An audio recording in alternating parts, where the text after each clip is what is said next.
Senator from Kansas. I ask unanimous consent the quorum call be lifted. Without objection. Mr. President, thank you. Ask unanimous consent to address the Senate. Without objection, Senator is recognized. Mr. President, thank you very much. Yesterday, while relaying to the Senate some anecdotes that he believed proved the success of Obamacare, the Majority Leader stated this: despite all the good news, there are plenty of horror stories being told. All of them are untrue, but they are being told all over the country. Well, that statement, quite frankly, shocked me. And I'm sure it would have shocked millions of Americans if they'd heard it, who are feeling the detrimental effects of this very unpopular law, the Affordable Care Act. I've heard directly from countless Kansans about the devastating effects of Obamacare has had on them and their families. Most of the Kansans I speak with are concerned primarily about what the future will hold, what the future will be like for their children and grandchildren. What type of life will we as parents and grandparents be passing on to future generations? I can assure the Majority Leader that Kansans are salt of the earth people. They are most assuredly not liars. They do not deserve to be called liars by any member of this body. Take Philip from Lenexa and his wife, who are in their mid-50s. Philip has been self-employed for the last 20 years, but has maintained coverage through his wife's employer for most of that time. She now works for a much smaller company that can only pay a fraction of the cost of their insurance, so it was much cheaper for him to purchase insurance in the individual market starting in 2013.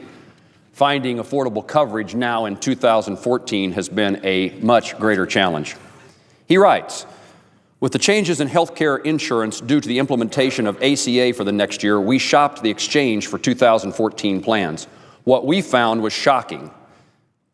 They found that for the same level of coverage, they would now have to pay a premium more than double what they paid in 2013. On top of the higher premium, they would be faced with double the deductible and nearly double the out-of-pocket maximum. Philip, in his letter, says, frankly, this is him speaking, frankly, we anticipate a decline in income for the next 2 years, but still, we won't qualify for subsidies. This simply makes the affordable health care unaffordable to us. He continues, the icing on the cake, my wife's employer has told her that they expect to drop their health care coverage for their employees altogether in 2015 because of the added expenses of the ACA. I honestly don't know what we'll do. We are not wealthy by any means. We have not been able to fund our retirement plan for a couple of years now. We do not have sufficient money to retire at any time soon, and ACA will take everything we could afford to save. We hope Congress can come up with a logical and truly affordable option to the ACA soon. This is common criticism that I've heard many times, and I can assure the Majority Leader that Philip's story is true. I've also heard from members of the Kansas Disabled American Veterans Service Organization who've shared the difficulty and struggle veterans are having to relinquish their preferred health care plans due to the increased cost of Obamacare. They are now pursuing care through the VA, which presents a whole nother host of obstacles to receiving the care that they deserve. So we have veterans who are unable to afford health care under the Affordable Care Act now coming to the veteran system and being unable to anytime soon enroll. In fact, their biggest concern is that they will now have to wait 3 to 6 months to get their first appointment. The bottom line is that veterans will either pay more for their health benefits through Obamacare and lose their preferred doctors or be forced to join a backlog of veterans seeking care. Neither is a good option for veterans. Veterans in Kansas and across the nation are feeling the burdens of Obamacare. They have sacrificed much for our country, and I can assure the Majority Leader that they're telling the truth. Another example of how Obamacare is hurting Kansans comes from Salina, a town in the middle of our state. The nonprofit YMCA in Salina will be capping the schedules of part-time employees at 25 hours per week to avoid having to provide health insurance benefit as a part of Obamacare. The administrator says it's unfortunate. We have a lot of good people who'd love to have we'd love to have working more hours, but we're going to have to make the cut. This is hitting nonprofits hard, he said. For a profit company, this cuts into our profits, but we don't have profits to cut into. This YMCA is not alone in their efforts to trim costs. Numerous companies and organizations across Kansas are having to cut back the hours of part-time employees because of Obamacare, and I can tell the majority leader once again that those people and those organizations are telling the truth. Yesterday afternoon, the majority leader went to the floor once again. He read an opinion column from The Hill newspaper. This article, authored by Mark Mellman, supported the majority leader's efforts to discredit the stories being told of Americans who were having struggles and those who had lost their health care coverage as a result of Obamacare. The majority leader read the column on the Senate floor literally word for word. However, he stopped just short at the end of the column, and I wanted to finish reading the footnote of the column that he chose not to read. It was about the author. It says, quote, Mellman is president of the Mellman Group and has worked for Democratic candidates and causes since 1982. Current clients include the majority leader of the Senate and the Democrat whip in the House. Just wanted to complete the record that the majority leader is reading an article by a Democrat consultant employed by the majority leader to furnish evidence that what he's saying about the untruths of people who are complaining about Obamacare is based upon fact. Mark Mellman really is not the person to be quoting as to whether or not the Affordable Care Act is working. I'd also like to point out that Obamacare has been heavily debated for years now. 5 years, we've been talking about the Affordable Care Act. And during that time, there have been so many broken promises, so many falsehoods, and so many direct lies. We've heard them all. Obamacare will lower our health care costs, or Obamacare won't cut Medicare, or Obamacare will create jobs. And who can forget, if you like your doctor or health plan, you can keep them. These were lies. These were untruths. They were the promises that were made and summarily broken. That is why so many Americans are outraged.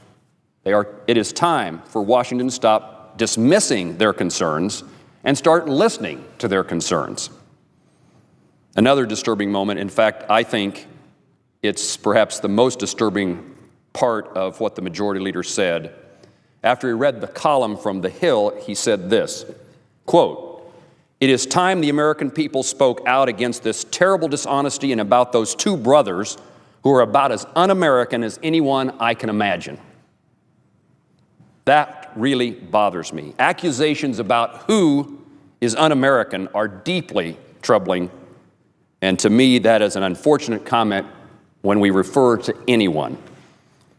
From the earliest days of our republic, it has been a tactic exerted by those in power to humiliate and discredit those who bring a different background or who have a different point of view, who challenge the people who are in power.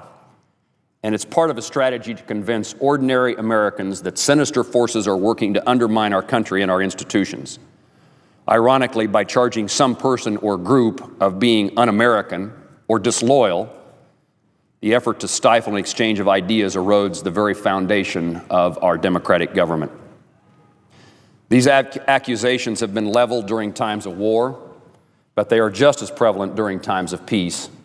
We know of the Alien and Sedition Acts of 1797, the Know-Nothing Party taking aim at immigrants in the 1800s, and the Red Scare after the First World War. In the process leading up to women's suffrage, critics giving women the vote belittled them. One even suggested that women were too emotionally delicate to take on the task of voting. Thankfully, these ridiculous assertions could not derail the passage of the 19th Amendment guaranteeing women the right to vote. And yet, perhaps the most famous example is a senator using his position to charge people as diverse as Hollywood actors and Army generals and Secretary of State George C. Marshall of political views that differed with the senator. In fact, the senator believed that their views were traitorous. He referred to such people as enemies from within. Why would a senator reach such a conclusion? Because those political views disagreed with his own. Maybe it was also for the headlines and attention that he craved, or perhaps he was just paranoid in search of a boogeyman. For more than 5 years, this senator leveled the charges of disloyalty without any real evidence. Because of his flippant claims, he did untold damage to many lives with very little consequence to himself. And not until enough of his colleagues had had enough and put an end to his campaign against other citizens did this unfortunate episode in our nation's history come to an end. This tactic didn't end in 1950, and indeed it continues today.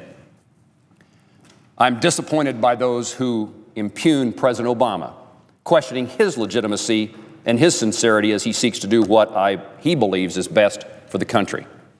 Yet it's undoubtedly a two-way street. The president dismissed those who opposed his candidacy in 2008 as, quote, people who cling to guns or religion, or have, quote, antipathy toward people who aren't like them. When I served in the House of Representatives in 2009, Speaker Nancy Pelosi said in a town hall meeting in August of that year that those with concerns about Obamacare were, quote, un-American. No one has the right to determine whose beliefs are American or un-American. Certainly no one in the United States House of Representatives or the United States Senate. It's troubling that there is a reflexive reaction in Congress to label political critics as un-American or disloyal. Recognizing disagreement is part of the decision-making process of our democracy, and a respectful dialogue between all Americans is critical to a well-functioning republic. Certainly anything short of that is not worthy of the Senate floor. I'm weary of the repeated attempts to distract the American people from the rollout and poor performance of Obamacare. This week, the New York Times CBS poll found that only 6%, just 6%, of Americans believe that Obamacare is, quote, working well and should be kept in place as is. I asked the majority leader, does that mean the other 94% of Americans surveyed are liars? In fact, Obamacare is a disaster to our nation's healthcare system. It's a disaster to our country's economy. The American people have made their opinions known, and rather than remedy the situation and address their concerns, the majority leader and others are trying to change the conversation and attack the very Americans who have the real life-impacting concerns about their access to health care.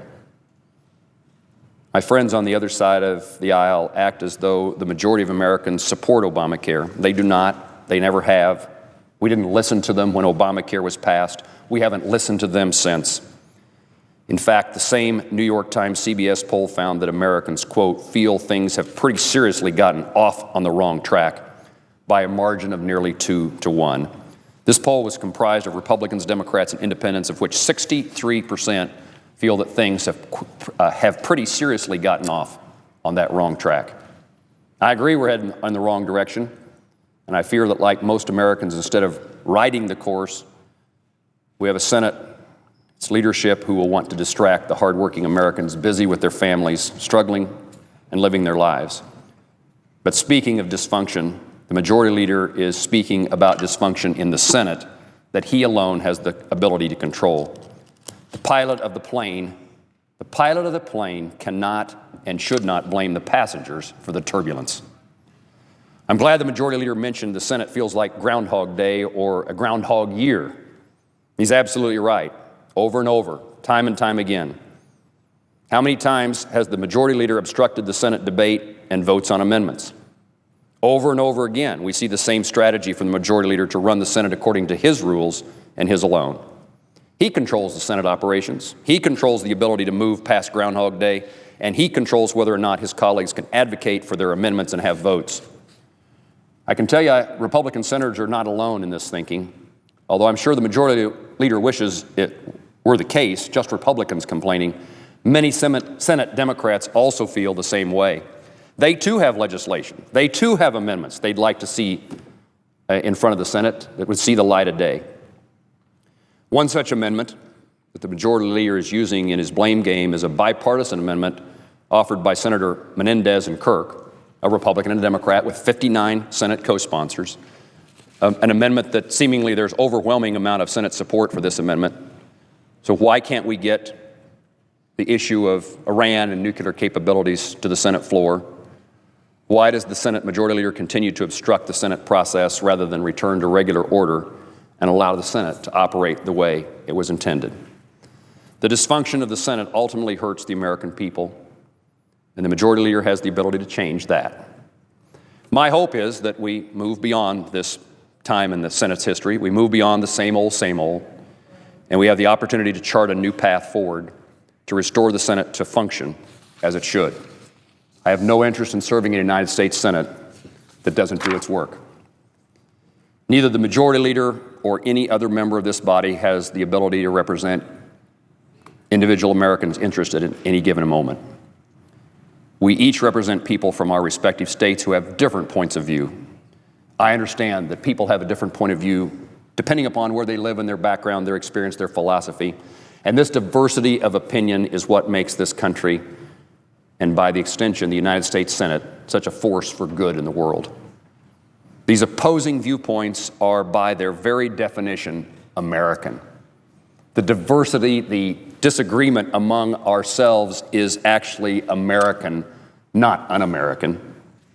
Whether it is the Kansas small business owner who fears losing health care insurance, or the brave participants in the Seneca Falls Convention, Americans have the right to be heard and the right to play a part in the American political process. And no one has the right to call those people un-American. The litmus test for what is or is not American behavior cannot be administered or measured in partisan terms. Yet the bulk of the comments made by the majority leader attempted to do just that. So I'm disappointed that it's even necessary for me to be on the Senate floor to talk about these disparaging comments, but the American people deserve an accountable legislature. So whether you agree or disagree with the direction of our country, you disagree with the direction it's heading, or you think we're doing okay, you're still an American. And you have the right to voice that opinion without having your allegiance to the United States called into question. Mr. President, I yield the floor.